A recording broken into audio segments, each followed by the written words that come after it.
Break के बाद रुक करेंगे यूपी बुलेटिन की ओर, जिसमें बात होगी फर्रुखाबाद की, जहां सेना की सेवानिवृत्त फील्ड मार्शल केएम करियप्पा की याद में रैली का आयोजन किया गया। अगली खबर भी फर्रुखाबाद से है, जहां तेज रफ्तार कार ने बाइक सवार को जोरदार टक्कर मार दी। ऐसी तमाम खबरों पर विस्तार से करेंगे चर्चा। एसपी औरैया अभिषेक भारती की सख्त कार्रवाई के चलते शातिर बदमाश शिवम पाल पुलिस मुठभेड़ के बाद लंगड़ाता हुआ प्रेस के सामने पेश हुआ। पैर में गोली लगने से घायल शिवम पाल प्लास्टर और पट्टी में कराता हुआ कड़ी पुलिस सुरक्षा में लाया गया। कंचौसी मार्ग पर पुलिस पर फायरिंग करने वाला बदमाश अब खुद कानून के घेरे में है। दर्जनों मुकदमों वाला अंतर जनपदीय अपराधी अब सलाखों के पीछे भेजा गया। अवैध तमंचे, कारतूस और चोरी की बाइक बरामद कर गिरोह का भांडाफोड़ हुआ है। एसपी अभिषेक भारती के नेतृत्व में अपराधियों के खिलाफ जीरो टॉलरेंस की कार्यवाही जारी है।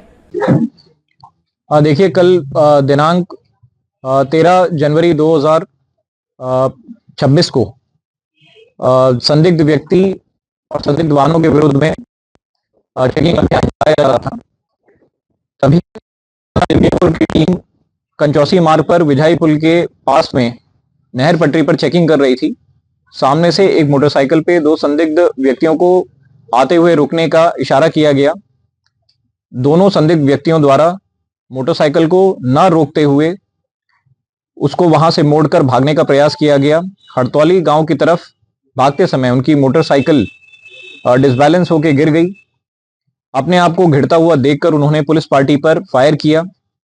आत्मरक्षार्थ जवाबी फायरिंग में सिखलाए हुए तरीके से पुलिस द्वारा फायर किया गया, जिसमें एक अभियुक्त शिवम पाल पुत्र प्रमोद पाल को बाएं पैर में गोली लगी, जिसको उपचार हेतु तत्काल अस्पताल पहुंचाया गया।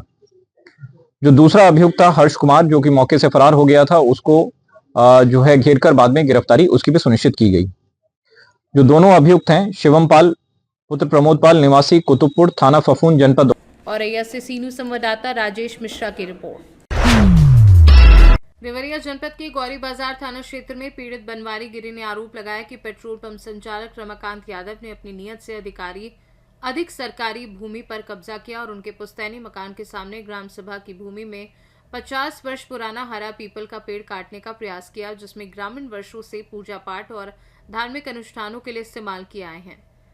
विरोध करने पर आरोपी ने गाली गलौज और जान से मारने की धमकी दी। पीड़ित ने मुख्यमंत्री जनता दर्शन से राहत न मिलने पर एसपी संजीव सुमन से न्याय की गुहार लगाई और प्रशासन से मामले की निष्पक्ष जांच, धार्मिक आस्था से जुड़े पेड़ की कटान रोकने और दोषियों के खिलाफ सख्त कार्यवाही की मांग की। मैं इस पुलिस अधीक्षक कार्यालय देवरिया में आया हूँ। मेरा मामला यह है कि 4 दिन से मेरे दरवाजे पीपल का पेड़ है, उसको कटवा रहे थे रमाकांत यादव। सन 2010 और 12 में टोटल उनकी भूमि बैनामा 15 कट्ठा है, जो 4.5 कट्ठा एक्सेस जमीन सरकार की बचत हुई वो कब्जा कर ली है। उसके बाद मेरा रास्ता भी रोक दिया सन 2012 में, और बार बार हमको जान मारने का, हत्या करने का धमकी देते हैं और अपनी बाउंड्री तोड़कर मेरे मकान को ढावा कर वो कब्जा करना चाहते हैं। मैं पुलिस अधीक्षक से मैं यही गुहार लगाया हूँ तो हमको न्याय दिलाए, मेरा रास्ता मिल जाए, मेरी मकान रुक जाए, पीपल का पेड़ रुक जाए। आजुए से नहीं, सदियों से जो हिंदू धर्म में कर्म कांड होता है उसको जमीन को उसको मिला था, वही लोग बार बनवाते थे, घंट बना जाता तो वहाँ कुआं भी वो पाट लिए, इंडिया मार्का था उसको भी वो कब्जा कर लिए। अब कुआं पाट कर वो अपनी बाउंड्री चला ली। उसकी मौके की जांच करा कर उनकी जमीन जितना बनाम उनको दे दिया जाए, जो सरकारी जमीन उसको खाली करा कर मेरा रास्ता बनवा दिया जाए और पीपल के वृक्ष को बचा लिया जाए। कप्तान साहब से मिले हो क्या कहें? कप्तान साहब यही कहें, थाने को एसओ को फ़ोन किए हैं, एसओ साहब से कहें मौके पर जांच करके उसके खिलाफ कार्रवाई करिए और कह दीजिए जितना 15 कट्ठा बनामा है तो 15 कट्ठा में ही रहें। रमाकांत बहुत बड़ा दबंग बाहुबली, कभी भी हत्या करा सकता है, बहुत दबंग है। उसके पास 100-150 की जनसंख्या हमेशा रहता है। मैं अकेले हूँ अपने माँ बाप का, मैं कुछ नहीं कर पाऊँगा। मैं प्रशासन से गुहार लगा रहा हूँ कि हमको रास्ता मिल जाए। क्या नाम है आपका? हमारा नाम है बनवारी कुमार गिरी। कहाँ का रहने वाले? गौरी बाजार, वार्ड नंबर 10, किसान नगर, नगर पंचायत गौरी बाजार। थाना कौन सा? गौरी बाजार थाना है। देवरिया से सीनू संवाददाता रवि प्रकाश की रिपोर्ट। इटावा पुलिस ने keeping our network stronger than crime के संकल्प को साकार करते हुए 101 गुमशुदा मोबाइल फोन बरामद कर उनके मालिकों को लौटा दिए, जिनकी अनुमानित कीमत 30 लाख रुपए बताई जा रही है। ये कार्यवाही CEIR पोर्टल और यूपी कॉप ऐप पर दर्ज शिकायतों के आधार पर सर्विलांस SOG टीम ने तकनीकी और मैनुअल जांच के माध्यम से की। वरिष्ठ पुलिस अधीक्षक ब्रिजेश कुमार श्रीवास्तव के मार्गदर्शन में अभियान में उप निरीक्षक बेचन कुमार सिंह, उप निरीक्षक नागेंद्र सिंह सहित पूरी टीम ने योगदान दिया। सभी मोबाइल 14 जनवरी को मालिकों को सौंपे गए। नागरिकों ने इटावा पुलिस का आभार व्यक्त किया और टीम को 25,000 रुपये नकद पुरस्कार देकर सम्मानित किया। पुलिस ने नागरिकों से गुम मोबाइल की शिकायत तुरंत CIR पोर्टल या यूपी कॉप ऐप पर दर्ज कराने की अपील की।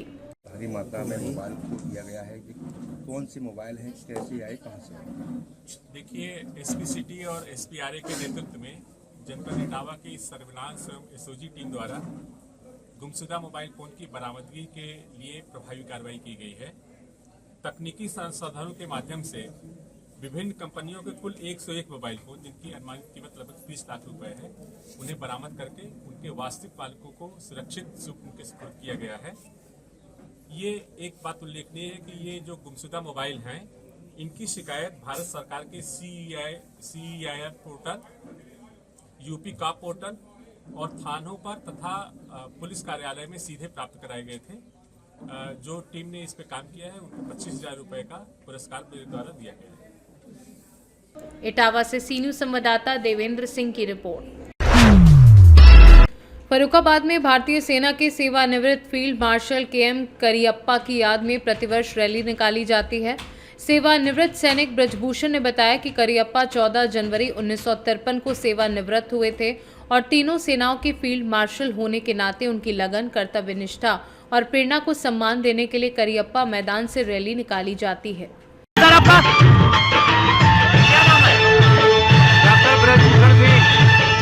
आज ये रैली निकाली है, इसका क्या उद्देश्य और किस कारणवश निकाली गई है? 14 जनवरी को भूतपूर्व सैनिक तीनों सेनाओं के उनके याद में निकाली जाती है।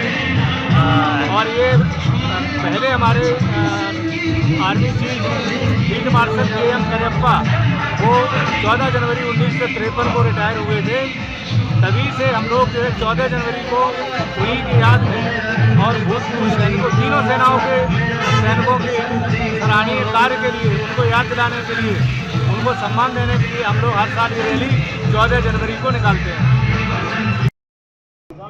यहाँ पर किए हैं और क्या एक्स सर्विसमैन के लिए हम लोग क्या आपके मेडिकल टीम द्वारा क्या करने की नई योजना है? अभी तो हमने जैसे जितने भी एक्स सर्विसमैन आए थे उनको हमने जो भी हमसे बन पड़ा यहाँ पे, जो भी हम दवाइयाँ लेके आए थे, हमने उनको सारी मतलब जो भी बीमारियाँ पूछ के हमने उनको दिया, दवाइयाँ दिया, चेकअप किया है, शुगर चेक किया है, BP चेक किया है। ठीक है, उसके बाद फिर उनकी जो भी पहले से जो भी दवाइयाँ चल रही थी वो दवाइयाँ जो भी हमारे पास यहाँ पे अवेलेबल है वो दी हमने। ECH कार्ड को लेकर बड़ा एक्स सर्विसमैन दुविधा में रहता है कि उसका ECH कार्ड बन भी जाता है तो उसको क्लेम करने के लिए फिर आपके यहाँ जाना पड़ता है। ऑनलाइन वो अपना अपडेट नहीं कर सकता। अगर उसे इमरजेंसी है तो वो अगर दिल्ली में एडमिट होना है तो फिर आपके यहाँ से उसको रिन्यू कराना पड़ता है, उसको वहाँ से एक टोकन जनरेट करना पड़ता है, उसके बाद वो कार्ड चलता है। तो ऐसी कोई व्यवस्था नहीं करने जा रहे हैं जिससे कि एक्स सर्विसमैन वहाँ पहुँचे और तुरंत उसको कार्ड एक ATM की तरह काम करे? इसका तो देखना पड़ेगा, अभी कुछ अपग्रेड किया जा रहा है इसमें। नहीं, ECHS कार्ड के लिए मैं बता रहा हूँ सर। आप में पहले लोगों को प्रॉब्लम होती थी एक्स सर्विसमैन को कि उनको एक ही स्टेशन में जाके ट्रीटमेंट जहाँ का कार्ड बनाया वहीं कर सकते थे, लेकिन ये जो चीज़ थी ये प्रॉब्लम दूर कर दी गई है और अभी भी वो देश के किसी भी ECHS में जाके और वहाँ पे ट्रीटमेंट ले सकते हैं, बट विदिन 24 आवर्स में उनको अपने प्राइमरी ECHS को बताना पड़ेगा कि मैंने यहाँ से ट्रीटमेंट लिया। वही एक दिक्कत आती है। अगर कोई पेशेंट है, मान लीजिए यहाँ से गया, उसको रेफ़र कर दिया अर्जेंट, वो मान लीजिए हार्ट का पेशेंट है, उसको लखनऊ रेफ़र कर दिया, लेकिन उसका एक परिवार का आदमी आपके यहाँ लाभ हमको लखनऊ में किसी प्राइवेट हॉस्पिटल में मिलेगा, अदरवाइज हम उसका लाभ नहीं ले सकते। नहीं, पहले ये होता था कि जाके अब प्राइमरी हेल्थ सेंटर में जाके जो ECHS प्राइमरी जहाँ पे वो डिपेंडेंट है पहले जाना पड़ता था, बट ये जो प्रॉब्लम थी ये दूर कर दी गई। अभी आप फर्रुखाबाद से सी न्यूज संवाददाता आदेश शर्मा की रिपोर्ट। फर्रुखाबाद में तेजी और लापरवाही से कार चालक बाइक सवार को टक्कर मारकर मौके से फरार हो गया। गंभीर रूप से घायल बाइक सवार को आसपास के लोगों ने एम्बुलेंस से जिला अस्पताल लोहिया भिजवाया है। पिता का नाम? कहाँ का रहने वाले हो? ये एक्सीडेंट हुआ, ये कैसे हुआ? और गाड़ी खड़ी हुई थी, मैं गाड़ी के बाहर खड़ा था, आर्टिका आया, उसने खड़ी गाड़ी में मारा, एक बाइक वाले को मारा। अच्छा, ये आर्टिका किधर से आ रही थी? आर्टिका अम्बेडकर किराए से। और अच्छा, आप यहाँ खड़े हुए थे, अच्छा, उसमें जो उसका जिसने मारी वो एक्सीडेंट करके क्या भाग गया, क्या है? वो भाग गया, उसका पता नहीं कौन था। मैं अपनी गाड़ी पहले देखने लगा था, तो भाग गया, मौके पे नहीं मिला। अच्छा अच्छा अच्छा। अमित प्रताप सिंह, कहाँ का रहने वाले हो? दुर्गा कॉलोनी। अच्छा, ये एक्सीडेंट जो हुआ है अभी JNV रोड पे कैसे हुआ था? जी, एक गाड़ी अर्टिगा थी जो वहाँ से बहुत तेजी से आ रही थी। इनोवा गाड़ी जो उस टाइम खड़ी थी, उससे पहले उसने टक्कर मारी और वो जैसे डिसबैलेंस हुई, इधर से मोटरसाइकिल आ रही थी, उसमें उसने टक्कर मार दी। बाकी गाड़ी ये सब जो मोटरसाइकिल में जिसका एक्सीडेंट हुआ है उसका कोई छत मतलब मोटरसाइकिल क्षतिग्रस्त हुई है या उसके चोट है? पूरी क्षतिग्रस्त हो गई। अच्छा, उसका पैर भी टूटा है, अभी तो गई है। अच्छा अच्छा अच्छा। तो उसे मतलब एम्बुलेंस द्वारा कहीं ले जाया गया? एम्बुलेंस द्वारा उसे भेज दिया गया। अच्छा अच्छा। पुलिस आ गई थी मौके पे? पुलिस मौके पर पहुंची थी, सूचना दी मौके पे भाई फोन किया गया, पुलिस मौके पे आई, एम्बुलेंस की गई। फर्रुखाबाद से सीनू संवाददाता आदेश शर्मा की रिपोर्ट। इगलास नगर व आसपास के क्षेत्रों में मकर संक्रांति के पावन अवसर पर भंडारे का आयोजन किया गया, जिसमें हजारों श्रद्धालुओं और राहगीरों ने प्रसाद ग्रहण किया। मथुरा मार्ग स्थित पुलिया के पास आयोजित पूरी सब्जी भंडारे में सुनील अग्रवाल, पप्पू अंडावाले, बाकेलाल अग्रवाल सहित सैकड़ों लोगों ने सहयोग किया। वहीं पुरानी तहसील मार्ग पर श्री अमरनाथ जी सेवादारों द्वारा भंडारे का आयोजन किया गया, जिसमें रमेश चंद्र वर्मा, कपिल बंसल, गोकुल चंद्र, सुशील कुमार मौजूद रहे। चंद्रमोहन चौधरी, पुरानी तहसील रोड इगलास। और जो भंडारा चल रहा है मकर संक्रांति के उपलक्ष्य में, भंडारा सब्जी पूरी का। अपना नाम बताइए। सुनील कुमार अग्रवाल। भंडारा क्यों हो रहा है? भंडारा हम हर साल की भांति 14 जनवरी मकर संक्रांति के उपलक्ष्य में कराते हैं। इसमें हम 5 दुकानदार हैं, ये सहयोग करते हैं। हमारा अध्यक्ष मैं हूँ इसका कार्यक्रम का। जो सेवा बनती है भक्त लोग प्रसाद पाते हैं, और क्या है, और हमें क्या चाहिए। इगलास से सीनू संवाददाता इंद्रजीत प्रेमी की रिपोर्ट। अपर पुलिस महानिदेशक कानपुर जोन एवं पुलिस महानिरीक्षक झांसी परिक्षेत्र झांसी के निर्देशन में पुलिस अधीक्षक जालौन डॉक्टर दुर्गेश कुमार के कुशल नेतृत्व में स्वाट टीम जनपद जालौन एवं कोतवाली कोंच पुलिस की संयुक्त टीम की कार्यवाही में गौकशी करने वाले प्रकाश में आए 2 शातिर अभियुक्त पुलिस मुठभेड़ के दौरान गोली लगने से घायल गिरफ्तार तथा अभियुक्तों के कब्जे से अवैध असलहा व खोखा, जिंदा कारतूस व बाइक चापड़ आदि बरामद किया गया। सर, आज एक मुठभेड़ हुई है, कौन ये बदमाश थे जिनसे मुठभेड़ हुई है और इनका क्या आपराधिक इतिहास है? ये 10/11 जनवरी की रात में कोतवाली कोंच क्षेत्र के गांव कुदरा खुर्द और कुदरा बुजुर्ग के बीच खेतों में एक ट्यूबवेल पर एक गोकशी की गंभीर घटना घटित हुई थी। घटना गंभीर थी, जनता में काफ़ी रोष था। इस परिप्रेक्ष्य में अपर पुलिस महानिदेशक कानपुर जोन, पुलिस महानिरीक्षक झांसी परिक्षेत्र द्वारा इसको का अनावरण कर अभियुक्तों को गिरफ्तार करने के निर्देश मिले थे। इसकी गंभीर प्रकृति को देखते हुए कुल 4 टीमें गठित की गई थीं, जिसमें जिले की सर्विलांस टीम, SOG टीम, थाना कोतवाली के प्रभारी निरीक्षक की टीम और चौकी प्रभारी भेड़ की टीम इस घटना के अनावरण के लिए लगाई गई थी। इन लोगों ने धरातली सूचना, इलेक्ट्रॉनिक सर्विलांस, सभी अपने जितने भी संसाधन उपलब्ध थे उसको सभी को एक साथ जोड़कर घटना का अनावरण कर लिया था इन लोगों ने। इसमें 3 अभियुक्तों के संलिप्तता की जानकारी प्राप्त हुई थी। आज ये सूचना थी जरिए मुखबिर, इसमें से कुछ लोग पुनः भेड़ क्षेत्र में गोकशी की घटना को अंजाम देने वाले हैं। जालौन से सीनू संवाददाता जितेंद्र कुशवाहा के साथ आदित्य द्विवेदी की रिपोर्ट। पीलीभीत में उद्योग व्यापार प्रतिनिधि मंडल की पूरनपुर इकाई ने मंगलवार देर शाम हर्षोल्लास के साथ लोहड़ी का पर्व मनाया। ये भव्य आयोजन नगर महामंत्री रवि जायसवाल के प्रतिष्ठान पर किया गया, जिसमें नगर के सभी पदाधिकारी, व्यापारी और विभिन्न धर्मों व वर्गों के लोग शामिल हुए। कार्यक्रम की शुरुआत पारंपरिक रूप से लकड़ियों की लोहड़ी सजाकर और विधि विधान से पूजन कर अग्नि प्रज्वलित करने के साथ हुई। भारतीय जनता पार्टी के जिला महामंत्री लेखराज भारती और राजेंद्र प्रसाद स्मारक फार्मेसी कॉलेज के चेयरमैन अमित मिश्रा ने सभी को पर्व की शुभकामनाएं दी। कार्यक्रम की अध्यक्षता नगर अध्यक्ष प्रदीप शुक्ला ने की, जबकि जिला अध्यक्ष एम.ए. जिलानी ने आयोजन की प्रशंसा की। इस अवसर पर मोहन सिंह, सैयद जफर अली, ब्रिजेश शुक्ला सहित बड़ी संख्या में व्यापारी और नागरिक मौजूद रहे।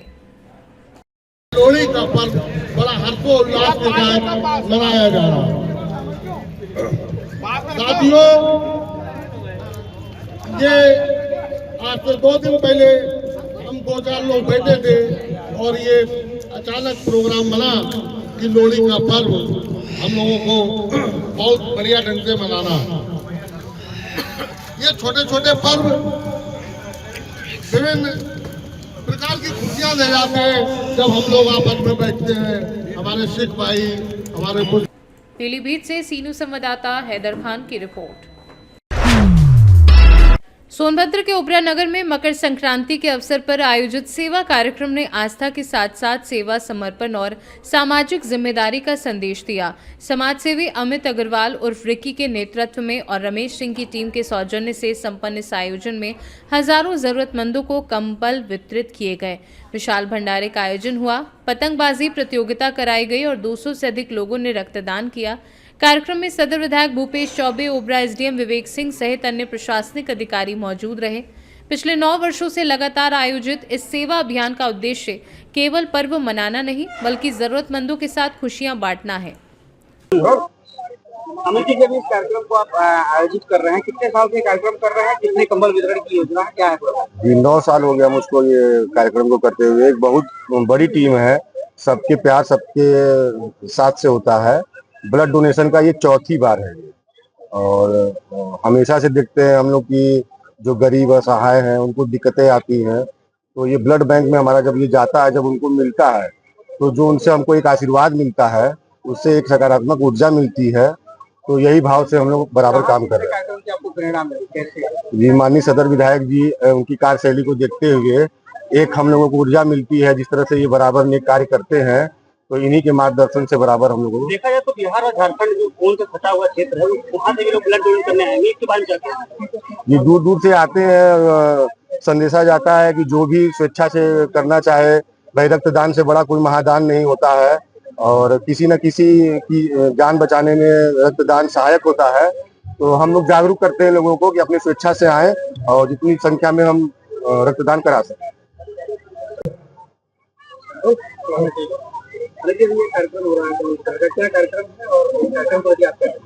मकर संक्रांति के अवसर पर पूरे देश में इस प्रकार के कार्यक्रम दान पुण्य सेवा का एक परंपरा है, लेकिन ओबरा का यह अनोखा कार्य जो सेवा के तहत खिचड़ी खिलाना, गरीबों को कंबल वितरित करना, लेकिन एक बड़ा काम रक्तदान का कि रक्त दे आज शरीर में जो बनता है कहीं फैक्ट्री में नहीं बनता है और आज रक्त की कितनी जरूरत है। देश की सरकार, सामाजिक तमाम स्वैच्छिक संगठन इसके लिए नित्य प्रतिदिन एक अभियान चलाते हैं।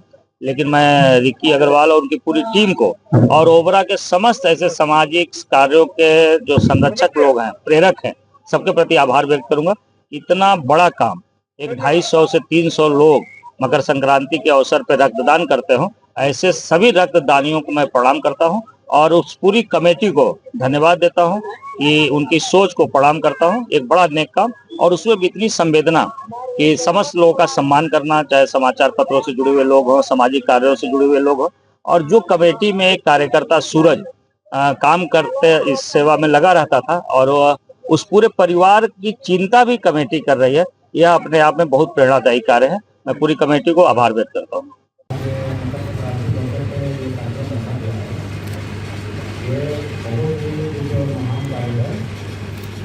हमारे जो ब्लड डोनेट करने से आपको पता होना चाहिए कि कई ऐसे गरीब हमारे समाज व्यक्ति हैं जिनकी जीवन रक्षा हो सकती है, लेकिन जीवन को क्या कर सकता है। और इसी के साथ ये कार्यक्रम रखा गया है और इसके लिए मैं आयोजक जो भी आयोजित कर रहे हैं उसको धन्यवाद देता हूँ। और जो भी डोनेट करने वाले हमारे वीर लोग हैं, महान लोग हैं, उनको मैं कोटि कोटि धन्यवाद देता हूँ। Thank you. सोनभद्र से सीनू संवाददाता कुमधर चौधरी की रिपोर्ट। यूपी बुलेटिन में फिलहाल के लिए इतना ही। बने रहिए सी न्यूज़ भारत के साथ। हर खबर आपके साथ, आपके हाथ।